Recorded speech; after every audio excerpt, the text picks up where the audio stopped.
Guys, kung mayroong mga chicken biryani at beef biryani, ito meron naman ditong fish biryani. Kaya ito panoorin itong buong proseso dito na paggagawa nila dito ng fish biryani. Itong isda na to dito sa atin sa Pilipinas, napakarami ng ganitong klaseng isda. Ayan, oh. Matatagpuan lang ito sa mga ilog, lalong-lalo na sa Pasig River. Ayan, napakarami niyan. So, ayan, oh. Ayan. So, ayan, tatanggalin lang niya dito yung mga ulo. Ayan. At syempre tanggalin din yung mga tinik-tinik, yung mga palikpik. Ayan. So grabe, ganito yung pagpaproseso nila dito sa sa paggawa ng fish biryani. At tanggalan lang ng balat. Yung balat na yan, masarap yan gawing gawing i-adobo, iprito. So ayan. Puputol-putulin lang yan sa kung anong gusto nyong hiwa. Ayan. So, ang napakaganda dito sa ano na to, isda, no? Kahit sino pwedeng kumain, no? Ayan, no? Ipiprito lang yan, mga lads. Ayan. Di ba? So, kung kalain yan sa ganyang maiisip nila yan, ganyan. Gagawing biryani itong mga isdang to. Dito sa atin, murang-mura na nabibili yan.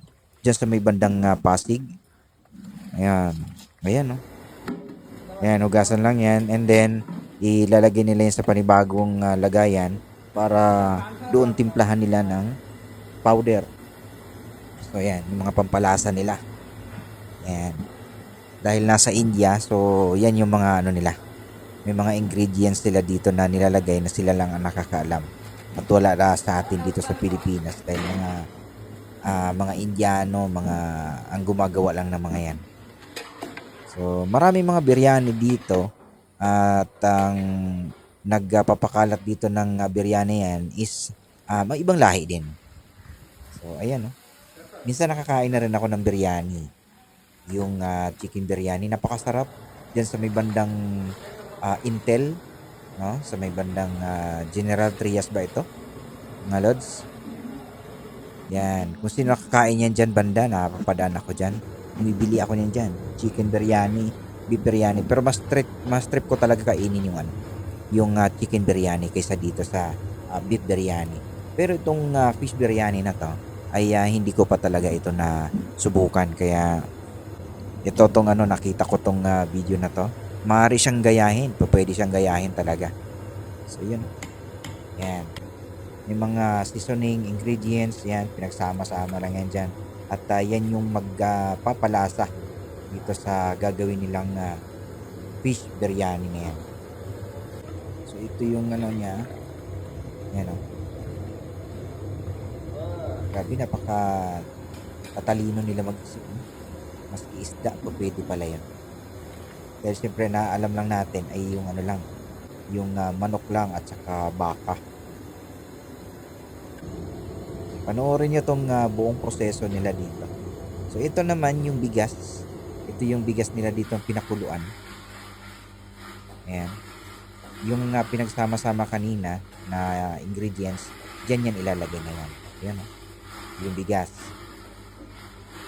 Okay. So, palasa yan dito sa bigas. Ay halo nila dito yung bigas at saka yung isda. Gaya din nga proseso ng paggawa nila dito ng chicken at saka beef biryani. Ayan. Galing. So, ito siguro yung niya. Aroma siguro yan. Lalagay niya.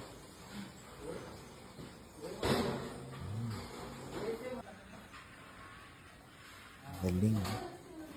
Itong dahon. Bango yung dahon na yan. Ayan yung pabango. Sa atin dito, pandan.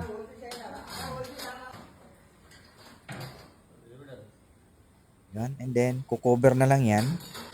Cover niyan. Antayin na lang yan na maluto. Ayan na. Hango na. Serving na, mga lods. Ayan, o. Serving na. Ang dami nila dito mag-serve sa isang magkano kaya yan kanila dito sa India. Ang dami nila mag-serve. Kanin. Oh. Sulit. Busog na busog ka talaga dito. Maski dalawa pa kayong kumain. Ayun, no?